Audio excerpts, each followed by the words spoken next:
committed, and we're actually going to space injection. Now, we're counting down at the moment to the time that we were given. There is, however, Russian tradition. There is no Hollywood countdown. There's the last pieces coming. That's 40 seconds before launch. 30 seconds. It's getting very exciting at this there. stage. So we'll see ignition happen first on the 4 outer boosters. Yeah. So a bright light will appear from underneath the rocket, and then the main rocket is the one that starts lifting it off. You're going to see here, and just starting right about now, you can see they're starting the light. You can see retracting the last little thing. And all of England counting down, all of the UK. 4, 3. Here we go. There's the engine's lighting. There are the main boosters. Here we go. And Jack is waiting to lift off. You're going to see these fall away as the vehicle starts to pull itself away from her. Oh yeah. Big cheer.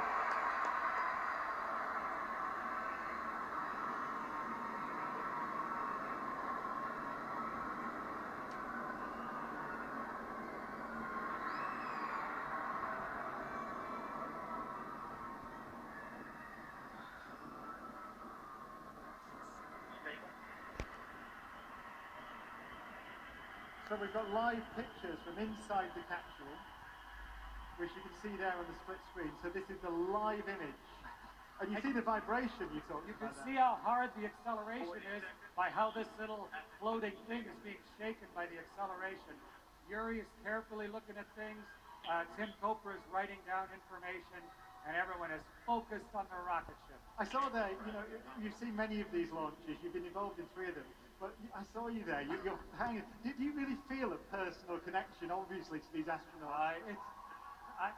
You're calmer inside than you are out, because out here, all I can really do is wish them well and just give them the benefit of my heart. That's all I can give. We're about 45 seconds to the booster cuts off now. So what should we be looking for here now?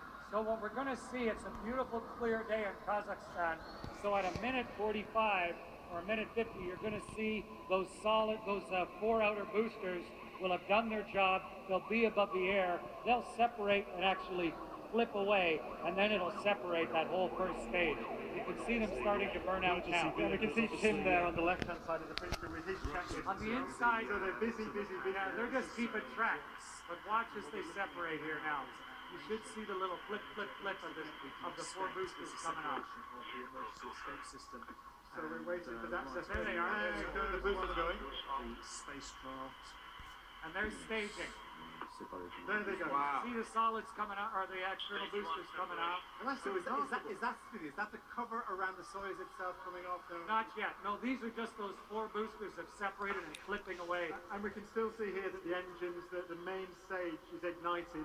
That's right. Now it's that central rocket burning for another few minutes as it gets them. Now that they're above the air, now they just have to get going fast enough to stay in orbit. So now it's just like a dragster with the foot to the floor, getting faster and faster. The next thing we'll see actually will be, or we won't see, but for them they'll see, is when the covers will come off the Soyuz capsule itself. And this is the first time that the windows are open. They get some sense of what's happening outside. Yeah, Tim's got a window just to his right. And right now it's covered by the aerodynamic shroud. But as soon as you're above the air, you don't need that streamlining anymore. So it splits like a big clamshell. And then there he is. You can see out the window. Peake there. That's Major Tim there. He's alive in him right now.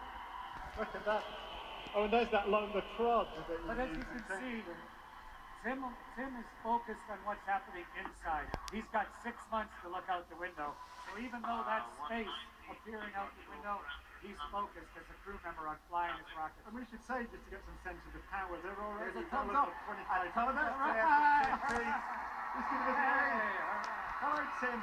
These pictures coming to you live from the Soyuz capsule. I don't know if you can hear me, you're watching on television, but there was a huge cheer from all the children there when Tim gave us a wave. It's a wonderful thing, isn't it? So he looks very relaxed.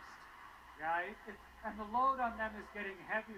It's as if someone is slowly pouring more and more sand on your body as the vehicle accelerates. We can see the limb of the earth there through the window, actually. If you look, you can see the sky is going from light blue to dark blue to black. Basically the edge of space, I presume, here. That's right. We define it as 100 kilometers up, and they're almost there right now. He's almost at the legal definition. He could put that in his logbook now, into space. That's I am now. almost And there right is now. he technically now an astronaut? Is there a point at which just getting up there? Is there some other tradition about one To orbit? become part of sort of the definition of the Association of Space Explorers, as soon as he's done one orbit of the world above 100 kilometers, he's there. So we're here in about 30 seconds now. It's the second stage separation. Yeah, so the first rocket got him above the air, and now it's accelerating, but now he needs the other rocket to perfectly steer them so that they're going exactly towards the space station. And that separation will happen here shortly as they go from one rocket to the other. Yeah, we should say that we expect that we lose signal from the Soyuz at various points on the way out, but there it's back again. We get a real sense, we can see from his window, just see Earth disappearing and it's going further and further into space. And they're covering hundreds of kilometers already. They're nowhere near Baikonur. They're on their way to Japan right now. It's so fast, it's hard to grasp. And also, so 4 minutes 41, I think, second stage separation, 106 miles altitude. Yeah. Just to get some sense for the silence and speed of a rocket launch. Think of what it's like when you get on a train and after 9 minutes, how far, imagine you could be hundreds of kilometers away and hundreds of kilometers up in just 9 minutes. And they've gone from 0 to 8,233 miles per hour in the time they've been doing this. Isn't that amazing? It's an uncannily precise and yet unbelievable process that makes this happen. So when do you start to relax and think the vehicle has performed as it should? We're now in space. Is it the moment you get into orbit where you can say, right, we're going to start checking the vehicle? Well, during launch, I think you saw Tim was focused and worked, and then he went, this is great, and he stuck his thumb up for a second, and then he got back to focusing. It'll be the same when they get to orbit at just under 9 minutes.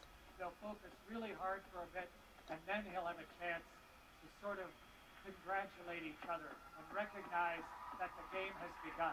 In about 2.5 minutes, they'll get to microgravity, what we always call zero gravity, their first orbit. And that is the point, presumably, where they'll separate the last engine, and then Soyuz will essentially unfurl into the spaceship that we know.